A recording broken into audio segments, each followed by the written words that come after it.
नमस्कार साथियों। UPPSC GSB में आपका हार्दिक स्वागत है। आज है 29 जनवरी। तो 29 जनवरी के जितने भी करंट अफेयर के महत्वपूर्ण क्वेश्चन बनेंगे उन्हें हम देखेंगे। ये हमारी क्लास सभी परीक्षाओं के लिए बहुत उपयोगी है, इसलिए एक एक क्वेश्चन पर ध्यान दें, क्योंकि करंट अफेयर के बिना कोई भी परीक्षा आसानी से नहीं निकाली जा सकती है। करंट अफेयर कम से कम 30% क्वेश्चन हर एग्जाम के लिए आते हैं। तो आइए चलते हैं अपनी क्लास में और देखते हैं पहला क्वेश्चन हमारा क्या है। गणतंत्र दिवस 2025 की परेड में तीनों सेनाओं की झांकी का थीम क्या था? तो सही जवाब बनेगा ऑप्शन नंबर सी, सशक्त एवं सुरक्षित भारत। गणतंत्र दिवस 2025 में तीनों सेनाओं की झांकी सशक्त और सुरक्षित भारत विषय पर आधारित थी, जो राष्ट्र की शक्ति और सुरक्षा को दर्शाती है। अगला प्रश्न है हमारा प्रश्न नंबर 2।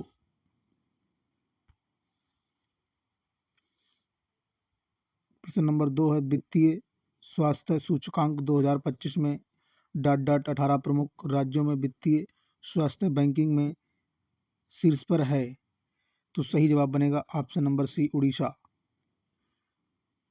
वित्तीय स्वास्थ्य सूचकांक में 2025 में उड़ीसा 18 प्रमुख राज्यों में प्रथम स्थान पर रहा, जो इसके मजबूत वित्तीय प्रबंधन और आर्थिक प्रगति को दर्शाता है। अगला प्रश्न है हमारा प्रश्न नंबर 3। प्रश्न नंबर 3 है किस राज्य की झांकी में कृषि की शिक्षाएं और औद्योगिक आकांक्षाएं थीम प्रदर्शित की गई? तो सही जवाब बनेगा ऑप्शन नंबर बी, हरियाणा।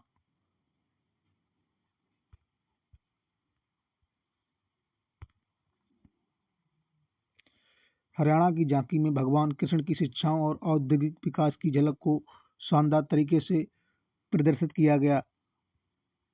अगला प्रश्न है प्रश्न नंबर 4।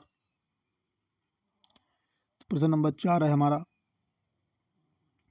कौन सा भारतीय राज्य पूर्व का मोती के नाम से प्रसिद्ध है? तो प्रश्न नंबर 4 का सही जवाब बनेगा गोवा।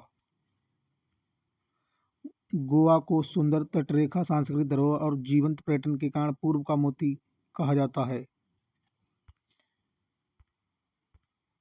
अगला प्रश्न है प्रश्न नंबर 5। प्रश्न नंबर 5 है वर्ष 2025 में गणतंत्र दिवस की थीम क्या है? तो सही जवाब बनेगा option number A, golden India and heritage and development. Golden India heritage and development.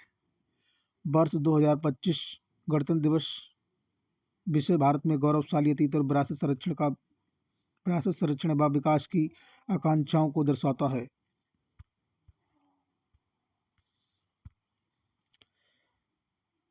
प्रश्न नंबर 6 है गणतंत्र दिवस परेड में किस राज्य की झांकी में बौद्ध विरासत में नालंदा विश्वविद्यालय की झलक दिखाई दी? तो सही जवाब बन जाएगा ऑप्शन नंबर बी, बिहार।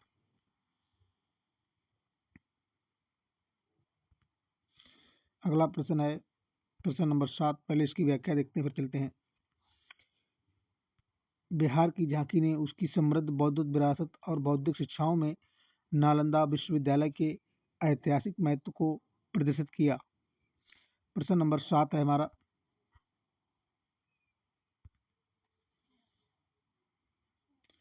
प्रत्यक्ष विदेशी निवेश एफडीआई आकर्षित करने में कौन सा राज्य पहले स्थान पर रहा? तो इसका सही जवाब बनेगा option number A, Maharashtra. Maharashtra अपनी अनुकूल निवेश नीतियों और मजबूत बुनियादी ढांचे के कारण एफडीआई आकर्षित करने में शीर्ष स्थान पर रहा, पहले स्थान पर रहा। प्रश्न नंबर 8 है हमारा कितने सरकारी स्कूलों में बैंड टीमों को गणतंत्र दिवस परेड 2025 में भाग लेने का अवसर मिला? तो सही जवाब बन जाएगा ऑप्शन नंबर 3। पहली बार 3 सरकारी स्कूलों की बैंड टीमों ने गणतंत्र दिवस परेड में भाग लिया और अपनी प्रतिभा का प्रदर्शन किया। प्रश्न नंबर 9 है हमारा भारत ऊर्जा सप्ताह 2025 किस माह में आयोजित किया जाता है? तो सही जवाब बनेगा ऑप्शन नंबर बी, फरवरी में। तो वर्ष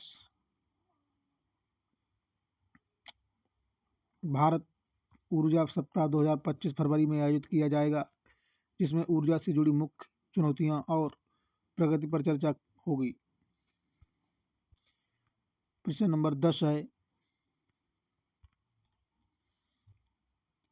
हाल ही में कितने राज्यों की वित्तीय स्थिति आकलन हेतु वित्तीय स्वास्थ्य सूचकांक 2025 लॉन्च किया?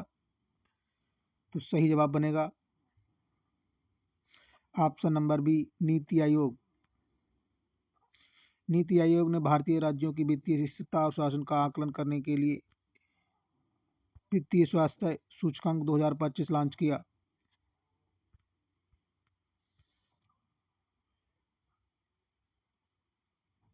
प्रश्न नंबर अगला है हमारा 11,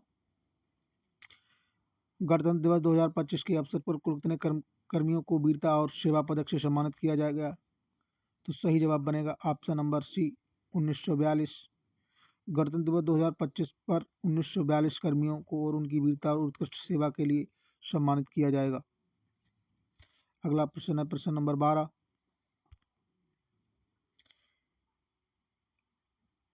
कौन सा राज्य हर वर्ष 2025 को अपनी राज्य स्थापना दिवस मनाता है? तो सही जवाब बनेगा option number D, Himachal Pradesh. Himachal Pradesh हर वर्ष 25 जनवरी को अपना संगठन के उपलब्ध और राज्य में स्थापना दिवस मनाता है। अगला प्रश्न है प्रश्न नंबर 13,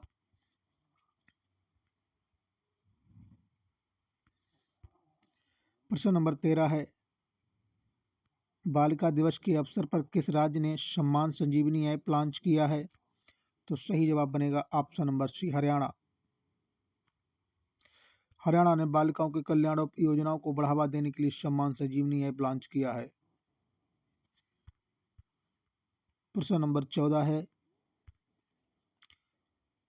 हाल ही में किस देश ने पहला अंतर्राष्ट्रीय पश्मीना महोत्सव आयोजित किया है? तो सही जवाब बनेगा option number C, Nepal. Nepal ने अपने विश्व प्रसिद्ध पश्मीना उत्पादों को बढ़ावा देने के लिए अंतर्राष्ट्रीय पश्मीना महोत्सव आयोजित किया है। अगला प्रश्न है 15, भारत में वर्तमान मतदाताओं की संख्या कितनी हो गई है? तो सही जवाब बनेगा option number C, 99.1 crore. Bharat में पंजीकृत मतदाताओं की संख्या बढ़कर 99.1 करोड़ हो गई है, जो बढ़ती हुई चुनावी भागीदारी को दर्शाती है। अगला प्रश्न है प्रश्न नंबर 16, भारत व्यापार घाटे को कम करने के लिए कौन सा उपकरण उपयोग किया जा सकता है? तो सही जवाब बनेगा option number B, import duty, आयात शुल्क बढ़ाकर। उच्च आयात शुल्क लगाने से आयात को हतोत्साहित किया जा सकता है, जिससे व्यापार घाटा कम हो सकता है। प्रश्न नंबर 17 है, पुरुष सूक्त पर जो वर्ण व्यवस्था से संबंधित है मूल रूप से किस धर्म ग्रंथ में उल्लिखित है? तो सही जवाब बनेगा ऑप्शन नंबर सी, ऋग्वेद में। पुरुष सूक्त ऋग्वेद में पाया जाता है। यह वर्ण व्यवस्था से की उत्पत्ति का वर्णन करता है। अगला प्रश्न है प्रश्न नंबर 18,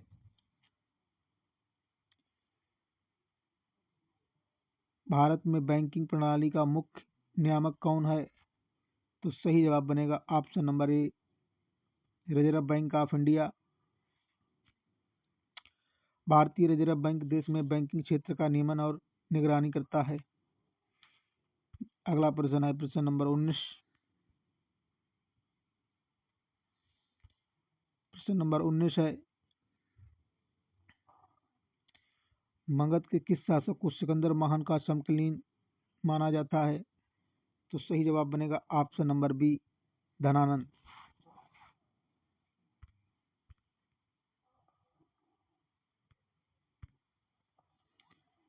धनानंद नंद वंश का अंतिम शासक था, जो सिकंदर के आक्रमण के समय मगध पर शासन करता था। अगला प्रश्न है प्रश्न नंबर 20, प्रश्न नंबर 20 हमारा अंतिम प्रश्न है, किस देश के प्रथम राष्ट्रपति सुकर्णो 1950 में भारत के प्रथम गणतंत्र दिवस समारोह में मुख्य अतिथि थे? तो सही जवाब बनेगा option number B, Indonesia. Indonesia के प्रथम राष्ट्रपति सुकर्णो को 1950 में भारत के प्रथम गणतंत्र दिवस समारोह के मुख्य अतिथि के रूप में आमंत्रित किया था। उन साथियों से मेरा निवेदन है कि जो चैनल पर नए आए हैं वो चैनल को सब्सक्राइब कर लें और वीडियो को लाइक कर दें। Thanks for watching.